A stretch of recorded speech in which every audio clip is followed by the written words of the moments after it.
Hi everybody, hope you're well. This is going to be hopefully a little bit more upbeat than the last one on multi-accounting. So this one is going to be about, I suppose one of the big questions that you see crop up in the gameplay forums quite a lot is, how do I become a moderator? That is a thing that a lot of people ask. So you have two different, well, obviously you have the administration. If you're wondering how you become an administration, you'd need to actually get a job at Owlet. On their horse team, and to become a moderator, which in the moderators' names are just displayed in green. So I'll just show you. That's the UK, and here obviously the international server. And there's a much larger amount of moderators there because it's a much bigger server. But one of the things, I suppose the easiest thing to do is explain. I think it was written out by Riverwood, so I just like to credit Rivenwood with this. Because so many people were asking, so she eventually decided, right, I should write this out. So Rivenwood used to be an admin. So this was some of the things they looked for. So how to become a moderator. The basic things that they looked for was, this isn't covering everything, obviously they'll have other requirements, but this is just to give you a general idea. So people should never ask to be a mod. If you ask, you wouldn't be considered. Players would have to be at least over the age of 18 to be considered for moderation, so obviously you have to be legally, you have to be an adult. Players must have never lost karma or been sanctioned to be considered, so obviously that's very self-explanatory. You need to play by the rules. So potential moderators must have a working knowledge of the game. So basically, anybody that wants to, if you're thinking, I'd really like to be a mod in a couple of years, maybe you're 16 or whatever, and you're thinking 2 years down the line, I'd love to be a mod. I would personally probably advise spending a lot of time, getting very knowledgeable and well versed in the game and keeping up to date with changes and things like that. So that's if you're, really serious about it. So you need to really know what's going on, because you're expected to deal with a lot of people asking you questions and things like that, obviously, because people not only just come to you with their problems and reporting abuse and things like that.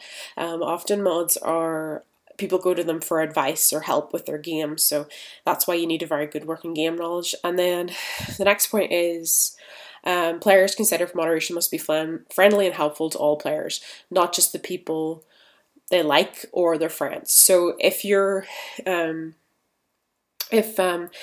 wanted to be a moderator, you'd need to make sure that you were genuinely helpful to all people.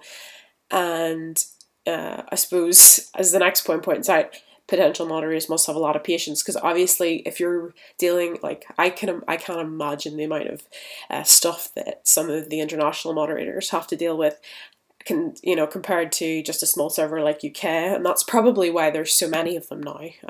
Because whenever I used to play, there would have been about 1, 2, 3, 4, 5, 6, 7-ish. There would have been different people, but there would have been around, I don't know, there was a much less than there is now. So you can actually just see how big the servers got. So, to be considered for moderation, a player cannot have multiple accounts. Having multiple accounts is put you out of the running. So if you didn't know what multiple accounts was, my previous video that I did, which was very depressing, I thought, that's basically talking about that. So you can't have more than one account per server. And then a player who is cheated will never be considered for moderation. I suppose that would cover things like scripting. I suppose it would also cover, let me think. I would say it would also cover scamming people too, because to me that's a form of cheating. Anything that really breaks rules, basically, and benefits you over others. But as Rivenwood has said, this is a very basic list of the things that they look for in a moderator. So I don't really think there's anything else to add. But basically, if that's basically the general criteria, and doesn't cover everything. Moderators are chosen very infrequently, and obviously you have to be an adult, and some people get quite annoyed whenever they are told that they have to be an adult. And the reason you have to be an adult whenever you're moderator is because you think about it, sometimes there are very, very nasty people that are on the internet, right? I'm going to make this as child friendly as possible, but there are times when people are going to send through reports of very graphic images, things like that have been sent to people, a lot of profanity possibly, and things like that. So you need to be an adult to deal with these. Like legally, if you were in a job, you'd have to be an adult to deal with those kind of things. You couldn't be a child. So that's basically all of it, really. I hope you had a lovely day, guys. Bye bye.